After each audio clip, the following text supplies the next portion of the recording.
उद्योगपति रतन टाटा का देर रात 11:30 बजे मुंबई के ब्रीच कैंडी अस्पताल में निधन। 86 साल की उम्र में ली आखिरी सांस।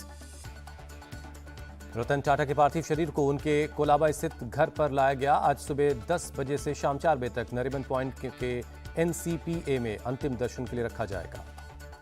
राष्ट्रपति द्रौपदी मुर्मू ने रतन टाटा के निधन पर शोक जाहिर किया। भारत ने एक ऐसा आइकन खो दिया जिन्होंने कॉरपोरेट विकास को राष्ट्र निर्माण और उत्कृष्टता की नैतिकता से जोड़ दिया।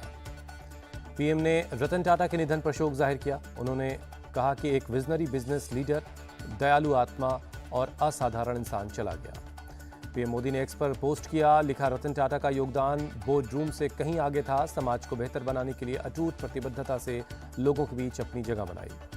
महाराष्ट्र के सीएम एकनाथ शिंदे देर रात पहुंचे ब्रीच कैंडी अस्पताल। रतन टाटा को बताया महाराष्ट्र और भारत का अभिमान। कहा, भारत के कोहिनूर नहीं रहे, वो हमसे बिछड़ गए। सीएम शिंदे ने एक दिन के राजकीय शोक का ऐलान किया। कहा, रतन टाटा का राजकीय सम्मान के साथ अंतिम संस्कार होगा। महाराष्ट्र के डिप्टी सीएम देवेंद्र फडणवीस ने रतन टाटा के निधन पर दुख जाहिर किया। बोले, रतन टाटा जी हमारे देश के एक वैश्विक पहचान दी। देश के लिए ये बहुत बड़ा नुकसान है। झारखंड के सीएम हेमंत सोरेन ने रतन टाटा के निधन पर शोक जाहिर किया। राज्य में एक दिन के राजकीय शोक का ऐलान। नेता प्रतिपक्ष राहुल गांधी ने रतन टाटा के देहांत पर जताया दुख। लिखा, रतन टाटा एक दूरदर्शी व्यक्ति थे। उन्होंने व्यापार और परोपकार दोनों पर अमिट छाप छोड़ी है। रक्षा मंत्री राजनाथ सिंह ने रतन टाटा को बताया भारतीय उद्योग जगत का दिग्गज। लिखा, उन्हें हमारी अर्थव्यवस्था, व्यापार और उद्योग में उनके महत्वपूर्ण योगदान के लिए जाना जाता रहेगा। गृहमंत्री अमित शाह ने रतन टाटा को बताया सच्चा राष्ट्रवादी। लिखा, समय रतन टाटा जी को उनके प्यारे देश से दूर नहीं कर सकता। वो हमारे दिलों में जिंदा रहेंगे। पश्चिम बंगाल की सीएम ममता बनर्जी ने रतन टाटा को जनहितैषी परोपकारी व्यक्ति बताया। लिखा, उनका निधन भारतीय व्यापार जगत और समाज के लिए एक अपूरणीय क्षति। कांग्रेस अध्यक्ष मल्लिकार्जुन खड़गे ने लिखा, भारत ने अपना अनमोल बेटा खो दिया। उन्होंने देश के निर्माण में बहुमूल्य योगदान दिया और लाखों लोगों के प्रेरणा स्रोत रहे। अडानी ग्रुप के चेयरमैन गौतम अडानी ने रतन टाटा के निधन पर लिखा, भारत ने एक दिग्गज, एक दूरदर्शी व्यक्ति खो दिया है जिसने आधुनिक भारत के मार्ग को फिर से परिभाषित किया। गूगल के CEO सुंदर पिचाई ने रतन टाटा के साथ अपनी आखिरी मुलाकात को याद करते हुए लिखा, उन्होंने भारत में आधुनिक व्यावसायिक नेतृत्व को मार्गदर्शन और विकसित करने में महत्वपूर्ण भूमिका निभाई। जम्मू कश्मीर में सरकार बनाने की कोशिश शुरू। नेशनल कॉन्फ्रेंस ने बुलाई विधायकों की बैठक। विधायक दल के नेता का होगा चुनाव। नेशनल कॉन्फ्रेंस की बैठक के बाद कांग्रेस और CPM के साथ होगी चर्चा। सहयोगी दलों के साथ बैठक के बाद सरकार बनाने का दावा होगा पेश। नेशनल कॉन्फ्रेंस नेता फारूक अब्दुल्ला ने CM के लिए उमर अब्दुल्ला का नाम रखा। कहा, हम चाहते हैं कि उमर CM बने, लेकिन फैसला इंडिया गठबंधन के सभी नेता करेंगे। हरियाणा बीजेपी विधायक दल की आज होगी बैठक। नायब सिंह सैनी का विधायक दल का नेता चुना जाना तय। सैनी आज दिल्ली से लौटेंगे चंडीगढ़। दिल्ली में मनोहर लाल खट्टर के निवास पर हरियाणा के चुनाव प्रभारी धर्मेंद्र प्रधान और सह प्रभारी बिप्लब देब ने की बैठक। कहा, नए चेहरों को कैबिनेट में मिल सकती है जगह। हरियाणा में दशहरे के बाद होगा नई सरकार का शपथ ग्रहण। दिल्ली में पीएम मोदी, अमित शाह समेत कई नेताओं से मिले सीएम नायब सिंह सैनी। सीएम पद के लिए दावेदारी पेश कर रहे अनिल विज पड़े नरम। कहा, जो काम मिलेगा उसे करने के लिए तैयार। हरियाणा बीजेपी में शामिल हुए 3 निर्दलीय विधायक सावित्री जिंदल, राजेश जून और देवेंद्र कादियान ने दिया समर्थन। कांग्रेस पर पीएम मोदी का बड़ा हमला। बोले, हरियाणा में इनकी सारी साजिशें ध्वस्त हो गई। हिंदुओं को लड़ाना और मुसलमानों को डराना ही इनका काम। चुनाव आयोग से मिला कांग्रेस का डेलीगेशन। हरियाणा के नतीजों को लेकर की शिकायत। चुनाव आयोग को गड़बड़ी की दस्तावेज सौंपे। चुनाव आयोग ने जयराम रमेश के बयान पर जताई आपत्ति। मल्लिकार्जुन खड़गे को खत लिखकर कहा, यह जनता के फैसले को खारिज करने जैसा है। JNK और हरियाणा के नतीजों पर पहली बार बोले राहुल गांधी। हरियाणा के नतीजे अप्रत्याशित। जम्मू कश्मीर में इंडिया की जीत हुई। हरियाणा में हार के बाद सहयोगियों के निशाने पर कांग्रेस। संजय राउत बोले, गठबंधन को दरकिनार करने की वजह से हार हुई। उमर अब्दुल्ला ने भी कांग्रेस को आत्ममंथन की सलाह दी। NCP शरद के नेता अनिल देशमुख ने दी कांग्रेस को नसीहत। हरियाणा के रिजल्ट से सबक लें। कहा, जो गलती हरियाणा में हुई वो महाराष्ट्र में नहीं होने देंगे। अगर हम एकजुट होकर लड़ते तो चुनाव नतीजे अलग होते। हरियाणा में कांग्रेस की हार पर बोले आम आदमी पार्टी के सांसद राघव चड्ढा। कांग्रेस की हार पर ओवैसी का बड़ा बयान। बोले, अंदरूनी कलह के चलते हारी कांग्रेस। EVM पर आरोपों को लेकर बोले, दोष मढ़ना बहुत आसान है। हम तो लड़े नहीं, फिर क्यों हार गए। ओवैसी का कांग्रेस पर अटैक। 10 साल की एंटी इनकम्बेंसी को नहीं भुना पाए। हरियाणा के रिजल्ट को लेकर देवेंद्र फडणवीस का MVA पर तंज। हम साथ साथ हैं बोलने वाले, हम आपके हैं कौन बोलने लगे। महाराष्ट्र झारखंड विधानसभा चुनाव में भी हरियाणा के रिजल्ट दोहराएंगे। NDA सहयोगी चंद्रबाबू नायडू का बयान। केंद्रीय मंत्री ज्योतिरादित्य सिंधिया का हमला, बोले कांग्रेस इंडिया गठबंधन की हर पार्टी के ऊपर एक बोझ, ये पूर्ण रूप से समाप्त होने के रास्ते पर चल रही है। वित्त मंत्री निर्मला सीतारमण बोली, हरियाणा में बीजेपी की जीत ने इस भ्रम को दूर कर दिया कि मोदी 3.0 कमजोर है। महाविकास अघाड़ी में सीटों के बंटवारे पर अंतिम फैसला दशहरे के बाद होगा, एनसीपी शरद के नेता जितेंद्र हवाड़ ने जानकारी दी। महाराष्ट्र के सीएम एकनाथ शिंदे ने आज बुलाई कैबिनेट की बैठक, ओबीसी लिस्ट में 15 जातियों को शामिल करने पर हो सकता है कोई फैसला। यूपी उपचुनाव के लिए सपा ने 6 उम्मीदवारों का ऐलान किया, करहल से तेज प्रताप यादव और मिल्कीपुर से अवधेश प्रसाद के बेटे को मिला टिकट। जेल में बंद पूर्व सपा विधायक इरफान सोलंकी की पत्नी को मिला टिकट, नसीम सोलंकी को सीसामऊ से विधानसभा सीट पर उतारा गया है। कांग्रेस पर भड़के सपा विधायक रविदास मेहरोत्रा, कहा इंडिया गठबंधन को साथ नहीं रखा, पूरा हरियाणा बीजेपी को दे दिया। सपा उम्मीदवारों के ऐलान पर बोले प्रदेश अध्यक्ष अजय राय, राष्ट्रीय अध्यक्ष सीटों पर लेंगे फैसला। सपा की लिस्ट जारी करने पर यूपी के मंत्री दयाशंकर सिंह का तंज, कहा कांग्रेस का इससे बड़ा अपमान क्या हो सकता है। दिल्ली का मुख्यमंत्री आवास सील हुआ, आतिशी का सामान बाहर निकाला गया, अवैध इस्तेमाल के आरोप में पीडब्ल्यूडी की कार्रवाई। सीएम आवास सील होने पर सीएमओ का आरोप, बीजेपी के इशारे पर एलजी ने दिए कार्रवाई के निर्देश। इतिहास में पहली बार मुख्यमंत्री आवास खाली करवाया गया। गलत तरीके से हैंडओवर को लेकर 3 अधिकारियों को विजिलेंस का नोटिस, सीएमओ बोले सीएम आवास पर कब्जा करना चाहती है बीजेपी। आपके आरोपों पर बीजेपी का जवाब, केजरीवाल के शीश महल में कई राज छिपे हैं, इसीलिए चाबी नहीं सौंपी गई। बीजेपी ने आम आदमी पार्टी पर उठाया सवाल, कहा पीडब्ल्यूडी को चाबी दिए बिना आतिशी कैसे आई सीएम आवास। सीएम आवास पर कब्जा करने में जुटी है बीजेपी, आप सांसद संजय सिंह का बयान।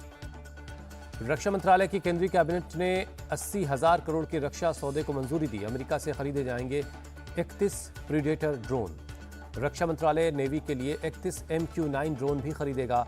इस सौदे के तहत देश में तैयार किए जाएंगे 2 nuclear attack submarine.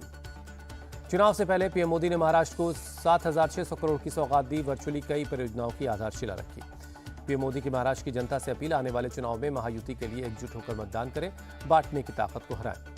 CM Shinde ने पीएम मोदी की तारीफ की, कहा वो लगातार सबका साथ सबका विश्वास के मंत्र पर काम कर रहे हैं। सीएम एकनाथ शिंदे बोले लाडली बहना योजना सुपरहिट हो चुकी है, इसीलिए विपक्ष फिक्रमंद हो रहा है।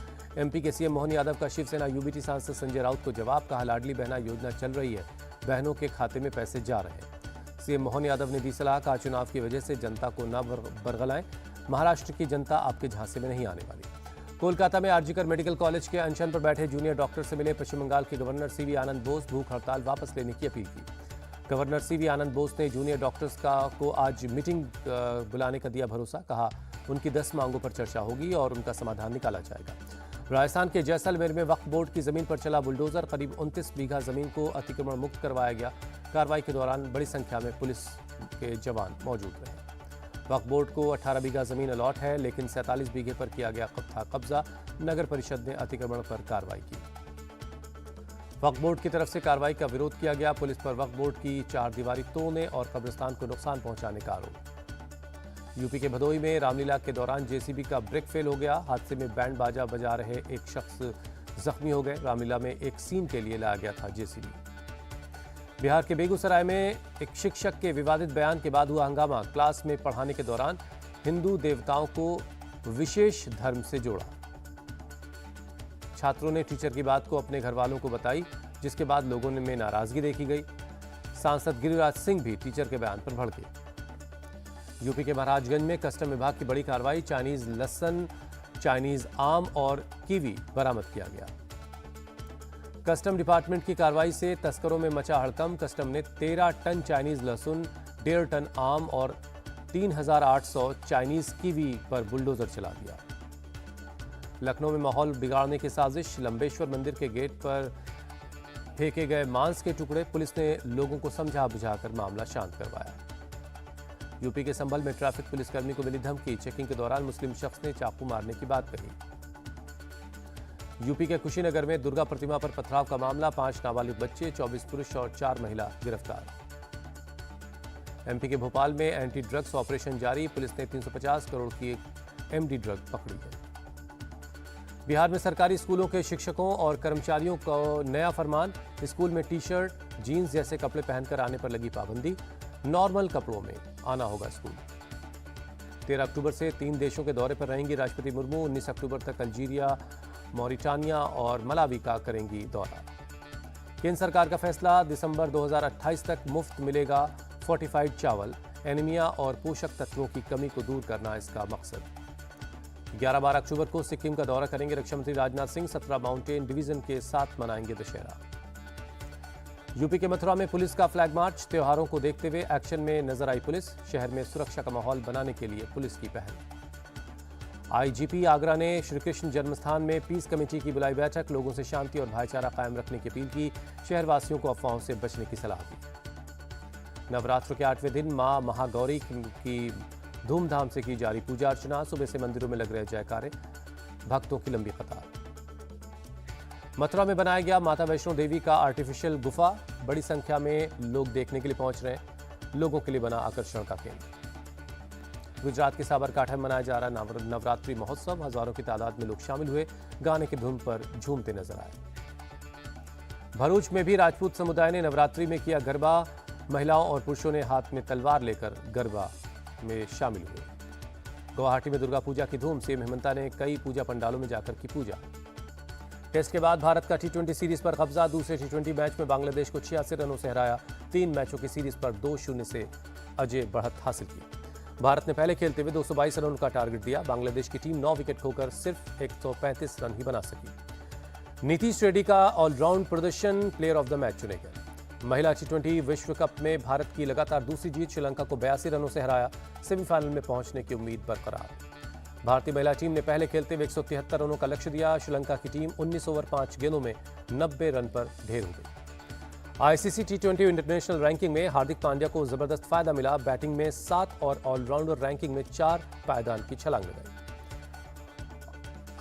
अंटार्कटिक ओपन के प्री क्वार्टर फाइनल में पहुंचे लक्ष्य सेन। विपक्षी खिलाड़ी के नाम वापस लेने का मिला फायदा।